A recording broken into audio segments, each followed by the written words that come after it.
പ്രിയ കുട്ടികളെ, സ്കൈലൈൻ്റെ കഴിഞ്ഞ ദിവസം പഠിച്ച അധ്യായത്തിൻ്റെ സെക്കൻഡ് പാർട്ടിലേക്ക് കടക്കാം. He took Har it the rear of the courtyard. They both look at the fallen body. അപ്പോൾ എലിസൻ്റെയും കൂടെ കൂട്ടിയാണ് അദ്ദേഹം വന്നത്. അപ്പോൾ മുറ്റത്ത് അവൻ അവളെ മുറ്റത്തിൻ്റെ പിൻഭാഗത്തേക്ക് കൊണ്ടുപോയി. അവർ രണ്ടുപേരും ആ വീണ് കിടക്കുന്ന ശരീരത്തിൽ നോക്കി നിന്നു. The man was dressed like a rag picker. There were only a few faded hairs on his bald skull and very few teeth in his mouth. His pitiful condition seemed that of a drenched great grandfather. This took away any sense of grandeur he might have had. His huge buzzard wings, dirty and half plucked, were entangled in the mud. ആ മനുഷ്യൻ ഒരു rag picker പോലെ വസ്ത്രം ധരിച്ചിരുന്നു. Rag picker എന്ന് പറയുമ്പോൾ A person who collect rags and cells. ഒരു വ്യക്തി റാഗുകൾ, തുണികളൊക്കെ കളക്ട് ചെയ്യുകയും വിൽക്കുകയും ചെയ്യുന്നതാണ് റാഗ് പിക്കർ എന്ന് പറയുന്നത്. അതുപോലെ വസ്ത്രം ധരിച്ചിരുന്നു.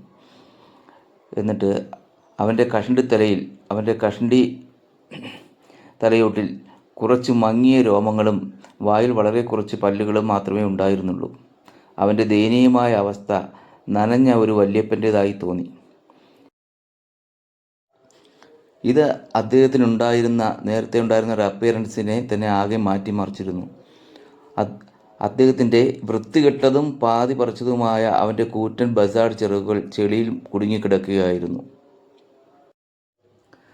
They looked at him so long and so closely that Paolo and Elisenda very soon overcame their surprise.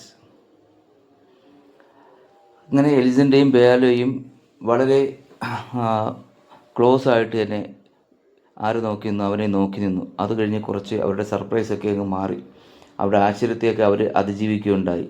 അവസാനം എന്ത് സംഭവിച്ചു? In the end they found him familiar. വളരെ പരിചിതനെ പോലെ അവർക്ക് കുറച്ചു നേരം നോക്കി നിന്നപ്പോൾ അവർക്ക് തോന്നി.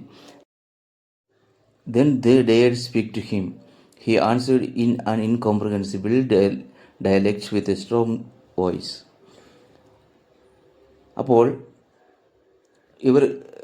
അപ്പോൾ അവനോട് സംസാരിക്കാൻ ഇവർക്ക് ധൈര്യം തോന്നി. ആ ധൈര്യം തോന്നിയപ്പോൾ ഇവർ അവനോട് ചോദ്യങ്ങൾ സംസാരിച്ചു. അപ്പോൾ ഒരു ദൃഢമായ നാവികൻ്റെ ശബ്ദത്തിൽ മനസ്സിലാക്കാൻ കഴിയാത്ത ഭാഷയിലെ അതിന് ഉത്തരവും നൽകി ഈ മനുഷ്യൻ. ആർക്ക്? പേയാലോയ്ക്കും തൻ്റെ ഭാര്യയ്ക്കും. ഇൻകോംപ്രിഹെൻസിബിൾ ഡയലക്റ്റ്, അതായത് unknown language. They concluded that he was a lonely castaway from some foreign ships, wrecked by the storm. Then they called in a neighbor woman to see him. All she needed was one look to show them their mistake.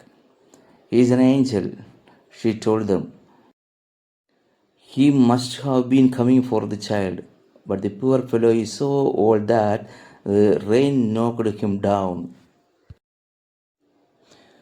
കൊടുങ്കാറ്റിൽപ്പെട്ട് തകർന്ന ഏതോ ഒരു വിദേശ കപ്പലിൽ നിന്നും, അതായത് കരയ്ക്കടുത്ത അല്ലെങ്കിൽ ഒറ്റപ്പെട്ടു പോയ ഒരാളാണ് എന്നാണ് അവരുടെ നിഗമനം. അങ്ങനെയാണ് അവർ ഒരു തീരുമാനത്തിലെത്തിയത്. ഒരുപക്ഷെ അയാൾ കൊടുങ്കാറ്റിലൊക്കെ പെട്ട് തകർന്ന ഒരു കപ്പലിൽ നിന്ന് എത്തിയതാവാം.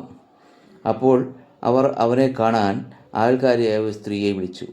അവർക്ക് അവരുടെ തെറ്റ് കാണിക്കാൻ ഒരു നോട്ടം മതിയായിരുന്നു, അത് തെറ്റ് ചൂണ്ടിക്കാണിക്കാൻ. അവർ പറയുകയാണ്, അവനൊരു മാലാഖയാണെന്നും അവൻ വന്നിരിക്കുന്നത് കുട്ടികളെ തേടി വന്നതായിരിക്കും എന്നാണ് അയൽപക്കത്തെ സ്ത്രീ അവരോട് പറഞ്ഞത്. പക്ഷേ ആ പാവം വയസ്സനായതിനാൽ മഴ അവനെ വീഴ്ത്തി കഴിഞ്ഞിരുന്നു. On the following day everyone knew that a flesh and blood angel was held captive in Pelayo's house. പിറ്റേ ദിവസം അവിടെ നാട്ടിലുള്ള എല്ലാവരും അറിഞ്ഞു, പേയാലോയുടെ വീട്ടിൽ ഒരു ഫ്ലഷ് ആൻഡ് ബ്ലഡ്, രക്തവും മാംസവും ഒക്കെ ഉള്ള ഒരു ഏഞ്ചലിനെ, ഒരു മാലാഖയെ ബന്ദിയാക്കി എന്ന് ആ നാട്ടിലുള്ള പലരും അറിഞ്ഞിരിക്കുന്നു. Pelayo watched over him all afternoon from the kitchen.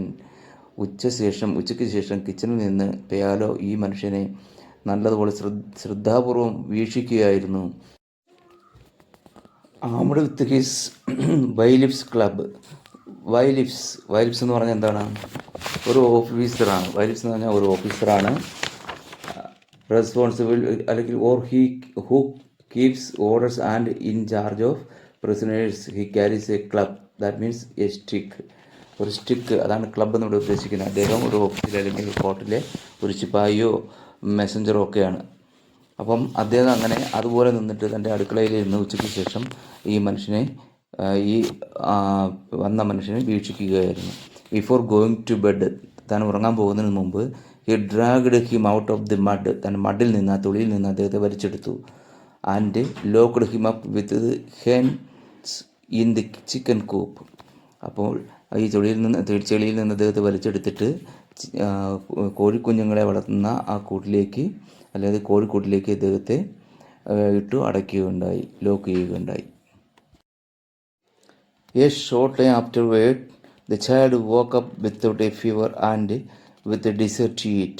Then they felt magnanimous. They decided to put the angel on a raft with fresh water and provisions for 3 days and leave him to his fate on the high seas. A short time afterward, the child woke up. അത് കുറച്ച് സമയത്തിന് ശേഷം കുട്ടി പനി കൂടാതെ ഭക്ഷണം കഴിക്കാൻ സന്നദ്ധത പ്രകടിപ്പിച്ചു.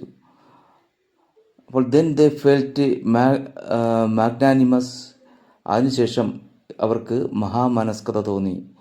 അപ്പോൾ കുട്ടി പനിച്ച് കിടക്കുകയായിരുന്നു. അപ്പോൾ കുട്ടിയുടെ പനിയൊക്കെ മാറി ഭക്ഷണം കഴിക്കാൻ തോന്നി. അപ്പോൾ ഇവർക്ക് മഹാമനസ്കത തോന്നി. അവർ എന്ത് ചെയ്തു? അവർ മാലാഖയെ ശുദ്ധജലവും 3 ദിവസത്തേക്കുള്ള ഭക്ഷണവുമുള്ള ഒരു ചങ്ങാടത്തിൽ കയറ്റാൻ തീരുമാനിച്ചു. അപ്പോൾ ദേ decided to put an angel on a raft with fresh water and provisions for 3 days. 3 ദിവസത്തേക്കുള്ള ഭക്ഷണവും കൊടുത്തിട്ട് അതിൽ കയറ്റി വിടാൻ തീരുമാനിച്ചു. And leave him to his fate on the high seas. കൂടാതെ അവനെ ഉയർന്ന കടലിൽ അവൻ്റെ വിധിക്ക് വിടാൻ അവർ തീരുമാനിച്ചു. ഈ ലെസൻ്റെ ബാക്കി ഭാഗങ്ങൾ അടുത്ത വീഡിയോയിൽ.